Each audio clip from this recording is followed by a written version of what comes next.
O racismo é visto como um conjunto de crenças e teorias. Traz junto com ela raças e etnias, mas o conceito raça não se usa mais, e sim etnias. Porque somos todos iguais, e se somos iguais, não existe cor, indiferença e muito menos raça. Como combater o racismo, se o mesmo é vulgarizado em piadas e até em ditos populares? Como, por exemplo, tinha que ser preto mesmo. Você se lembra do caso do jogador e goleiro Aranha? Confira. Fim do jogo entre Grêmio e Santos. E goleiro Aranha gesticula, inquieto, quase descontrolado. Enquanto ele discutia com torcedores ao fundo, o companheiro Leandro Damião, mais à frente, já percebia o que estava acontecendo. Macaco. A torcida xingar, pegar no pé é normal, mas começaram com palavras racistas. Preto fedido, seu preto, bando de preto, cambada de preto. Até aí eu ainda fiquei nervoso, mas ainda estava me segurando. Aí quando começou aquele corinho de macaco, fizeram rápido e pouco, para não dar tempo de filmar. Eu virei para ele, assim, bati no braço, falei, eu sou preto sim, sou negão sim. Se isso aí é insultar eles, não sei. E todo mundo que vem jogar aqui, todo mundo sabe que sempre tem, não são todos, mas sempre tem alguns racistas aqui no meio. Eu fico nervoso mesmo, mas felizmente não aconteceu nada de mais grave, mas dói. O caso da menina, filha do ator Bruno Galhaço. Eu queria entender os falsos, os puxa-sacos que me criticam pela minha aparência, por não ter olhos azuis, cabelo liso e nariz bonito, fino, como a sociedade impõe esse tipo de beleza. Mas ficam lá no Instagram do Bruno Galhaço, elogiando aquela macaca. A menina é preta, tem um cabelo horrível de pico de palha e tem um nariz de preto horrível, e o povo fala que a menina é linda. Aí essas mesmas pessoas vêm no meu Instagram me criticar pela minha aparência. Então você só tá puxando saco porque é adotada por famosos? Filha, não é, porque como que duas pessoas brancas, dos olhos claros, vão ter uma filha preta, do cabelo de pico e de nariz, com nariz de negro? Ai, povo ridículo, hein? O jornalista William Vac, que causou polêmica. O senador William Vac está em frente à Casa Branca, em Washington, nos Estados Unidos. Ao lado dele, o comentarista Paulo Sotero. Eles se preparam para uma entrada ao vivo na TV Globo. O som de uma buzina insistente chama a atenção de William Vac. Irritado, ele se vira e ofende o motorista com palavrões. Buzinando por quê, seu do c****? Depois, o jornalista se dirige ao colega. Eu não vou nem falar de quem, não sei quem é, né? William Vac responde a própria pergunta em voz baixa. Eles riem e William Vac completa. Sim, com certeza.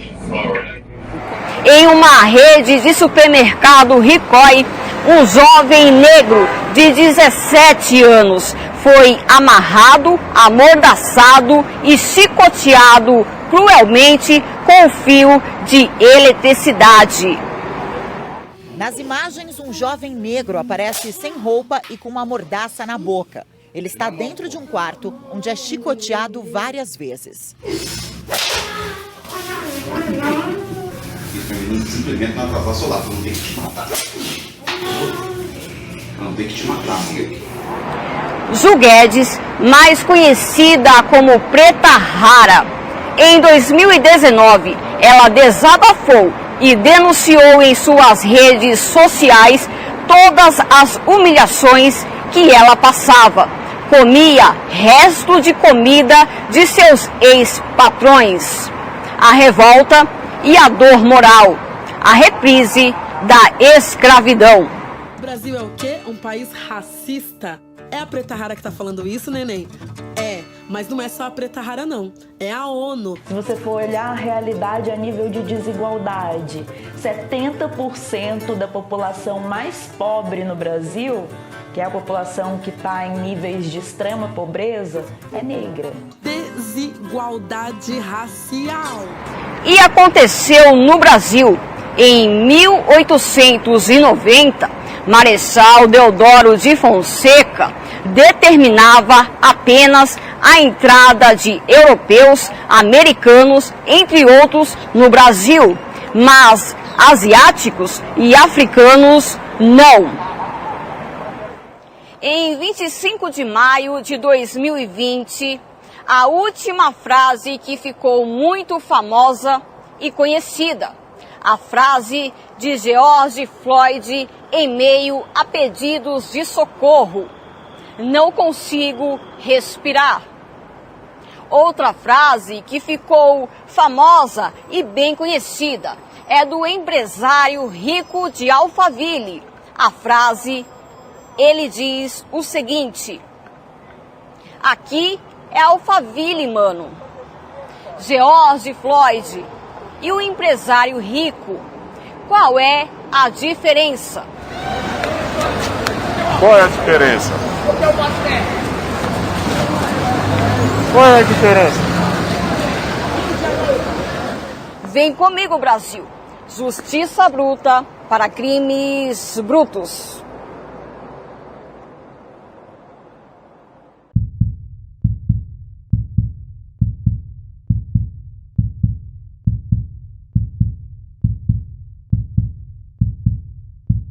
Você pode ser macho na periferia, mas aqui você é um bosta.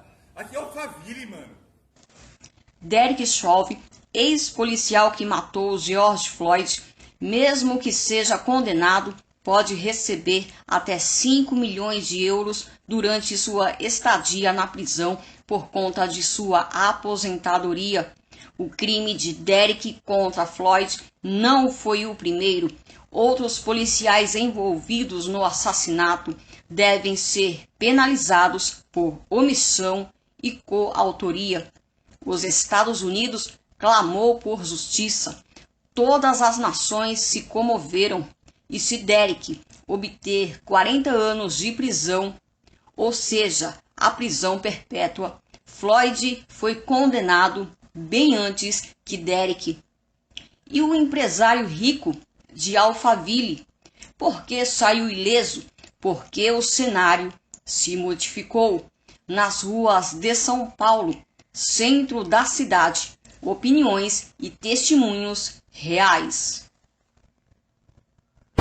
Eleni Guedes, o caso do empresário de George Floyd nos Estados Unidos. Por que o cenário mudou? O cenário, na verdade, ele não mudou, ele continua o mesmo.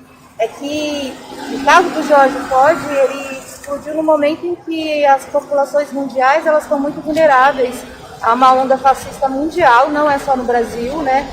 No caso dos Estados Unidos, liderada pelo Trump, no Brasil pelo Bolsonaro, e eu acho que as pessoas, elas se ficaram, vamos dizer, solidárias ao que aconteceu ao Floyd, né? Porque, se a gente for pensar, na Nigéria, há poucos dias atrás, morreram não sei quantas pessoas vítimas de ataque terrorista, e isso não saiu na mídia, porque a mídia também coloca o que é importante, o que vai dar ibope. Mas no caso do brasileiro, aqui, é uma coisa que é legitimada pelo próprio governo. A gente tinha o ministro da Educação há dias atrás, que ele mesmo teve falas racistas, né?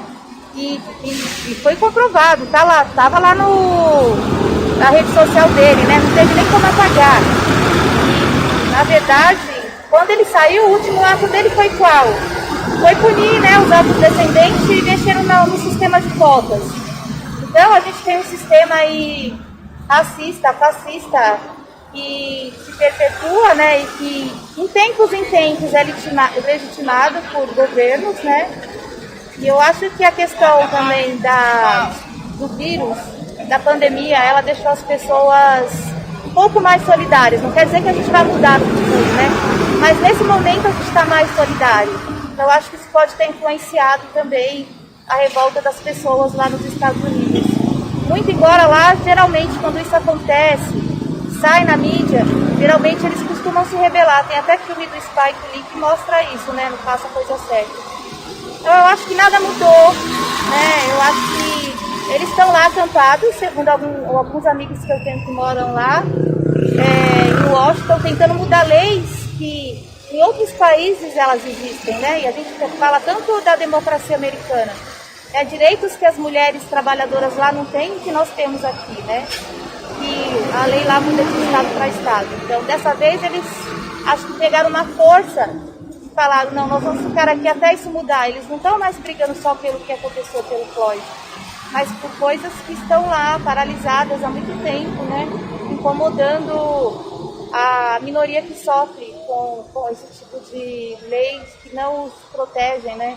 Protege uma parcela da população que se beneficia de alguma forma, ou com racismo, né, ou impedindo a mulher de ter um direito básico. Preste atenção no que Maria Alessandra fala. Ela sofreu o racismo dentro da instituição educacional.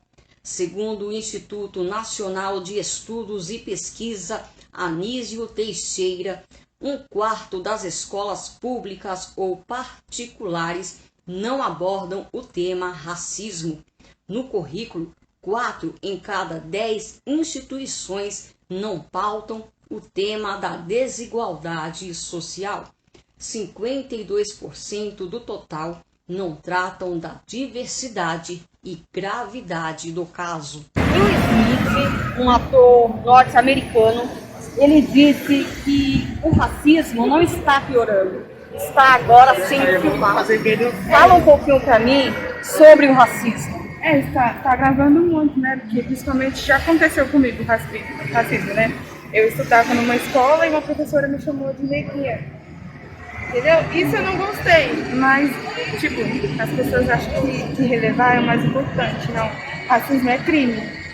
Entendeu? Se a pessoa estiver sofrendo racismo, que ela procure alguém para falar e desabafar. Se ela ficar calada, vai ser pior para ela e para as pessoas que ficam zombando. Eu falei, não fiquem quietas, se fala, porque isso não é motivo de você ficar calada.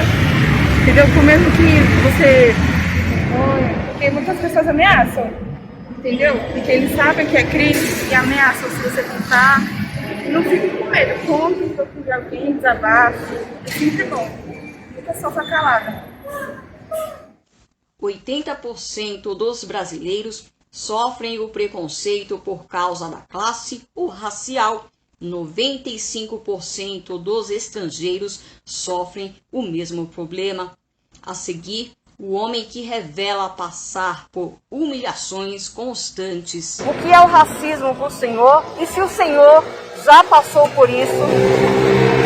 Olha, em algumas circunstâncias já tive a oportunidade de passar por algumas dificuldades, né? Entrei no supermercado, não vou chamar nome de supermercado, e percebi que o segurança me seguiu, me seguiu de um lado para o outro, né? Eu cheguei até a perguntar para ele por que ele está me seguindo dentro do supermercado, se lá tinha muita gente, muitas pessoas, né? Que ele também poderia ter seguido essas pessoas, mas está me seguindo sozinho. E ele justificou que era segurança de lá. Eu falei assim, é segurança, mas não é para ficar seguindo os clientes dentro de um estabelecimento comercial. Eu venho para comprar, eu sou consumidor, né? Tanto de um segurança de um supermercado, ao invés dele ficar na portaria ou olhar as câmeras de segurança em outro local, fica seguindo o cliente dentro do supermercado. Eu não gostei disso. Chamei a atenção do segurança, pedi para o gerente chamar a atenção dele, que eu não gostaria que isso repetisse. E eu entrando dentro do supermercado, para um segurança me seguir dentro do supermercado. Tá? Então isso é um dos fatos. Tá? Um outro fato são as abordagens, tá? As abordagens de vez em quando que acontece, né? Já foi abordado uma vez na rua por autoridades policiais. Tá? Não me bateram, também não falaram palavrão, mas o que eu não gostei, apontaram a arma na minha cabeça, na minha direção, tá? Como se fosse um criminoso, tá? Criminoso. Eu estava com uma pessoa, nós estávamos sentados, tá? Estávamos sentados numa via pública, tá? Um local que não oferece perigo para ninguém, e estávamos sentados, de repente aparecem 2 policiais na moto, apontando a arma para nós, né? Nos mandaram virar, revistaram, tá? E depois abaixaram as armas e foram embora. Mas eu não entendi porque que eles apontaram a arma para nós. Nós não estávamos armados, não estávamos oferecendo nenhum perigo para a sociedade, naquele ambiente, naquele local. Tá? E estávamos só sentados, conversando normalmente. Tá? Isso é um dos casos. Lembrando que essas autoridades policiais, eles não me torturaram, não me bateram, não falaram palavrão em momento algum, só apontaram a arma. O que eu não gostei foi isso. Tá? E eu peço assim que seja respeitado o negro, tá? O negro no sentido genérico, no sentido geral, tá? Tanto o afrodescendente brasileiro, tá? Quanto ao negro assim estrangeiro, tá? Eu penso que o negro seja respeitado tanto aqui no Brasil quanto em outros países, tá? Principalmente nos Estados Unidos, onde ocorreu a morte de George Floyd, tá? Da forma que ocorreu a abordagem policial. Isso não é legal, isso não é bom, tá? Então, como sendo negro, eu estou falando no nome da democracia, tá? Que as abordagens policiais assim seja de forma assim sejam feitas, mas de forma sem assim apontar arma, sem com uma conduta mais respeitosa. Com uma conduta mais respeitosa, né? Tá? Pode fazer o trabalho, o policial pode fazer o trabalho dele tranquilo, não tem nenhum problema, isso é bom, é legal para a nossa sociedade, tá? Mas que seja de forma respeitosa em relação à pessoa do negro. Tá? Eu espero que no pleno século XXI, no país como o Brasil, no país como os Estados Unidos, países assim, eu vou falar no nome dos Estados Unidos, país desenvolvido, com a democracia muito bem desenvolvida, né? Não teria motivo tanto para o policial abordar o George daquela maneira que ele fez. O mundo não aceita isso, o mundo não concorda com isso. Tá?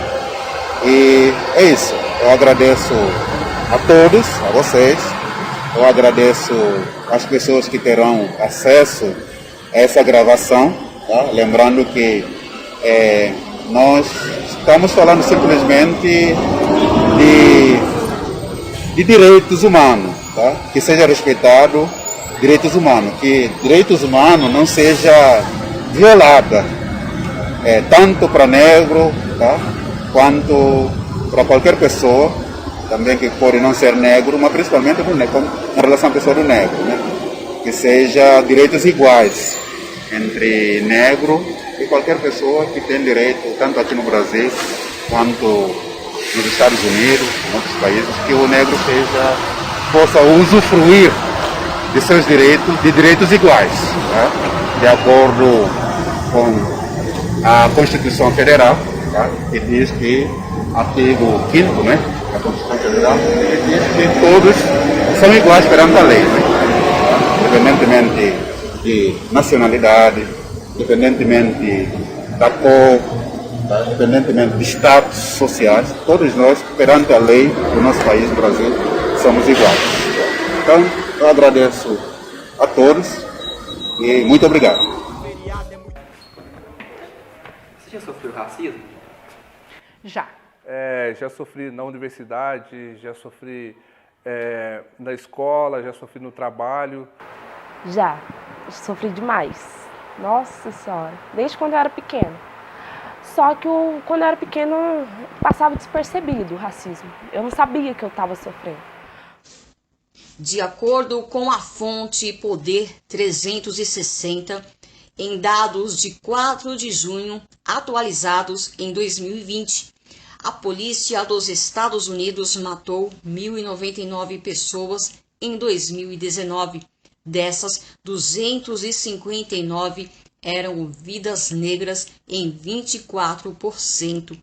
No Brasil, a polícia fez quase 6 vezes mais vítimas, 5.804, até o final do ano passado. 75 negros, ou 4.533, eram vidas negras. Floyd disse pela última vez: "Não consigo respirar. O mundo não consegue. É sufocante." Os clones de Derek Chauvin. Quando os direitos humanos vão ser respeitados e obedientes à lei? O racismo é crime. Nos Estados Unidos, o presidente Donald Trump tentou impedir as manifestações, os pedidos de socorro e de justiça e valores humanos. Quem vai ser um impedimento a sermos todos iguais?